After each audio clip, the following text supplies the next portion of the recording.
सुप्रभात मित्रांनो. आज आपल्याला खरंच आनंद आणि गर्व वाटतो, अभिमान वाटतो आहे. छत्रपती शिवाजी महाराजांची 12 किल्ले युनेस्कोने आपल्या जागतिक वारसा यादीमध्ये टाकलेली आहेत आणि खरोखरच आपणाला छत्रपती शिवाजी महाराजांच्या कार्याबद्दल गर्व आहेच. आणि म्हणूनच छत्रपती शिवाजी महाराजांचं कार्य हे जागतिक स्तरावर पोचलेलं आहे.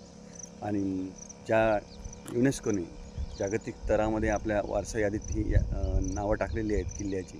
विजयदुर्ग असेल, सिंधुदुर्ग असेल, प्रतापगड असेल, रायगड असेल, राजगड असेल, साल्हेर असेल, जिंजी असेल, अशा या किल्ल्यांची जी बांधणी आहे खरोखरच राजांनी खूप चांगल्या पद्धतीने केली होती. आणि त्यामुळेच ही उत्कृष्ट बांधकामाचा नमुना त्यांनी जागतिक स्तरावर युनेस्कोने आपल्या यादीमध्ये, वारसा यादीमध्ये टाकलेलं आहे. म्हणूनच आपल्या छत्रपती शिवाजी महाराजांचे जे कार्य आहे ते आपण सर्वांनी आपल्या मुलांना दाखवलं पाहिजे, त्यांना तिथपर्यंत नेऊन ते पोहोचवलं पाहिजे.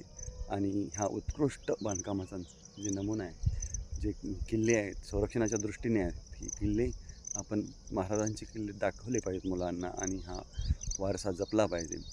म्हणूनच आज आपल्याला पुन्हा एकदा गर्व होतो आहे. जय जिजाऊ, जय शिवराय, जय भवानी, जय शिवाजी. धन्यवाद.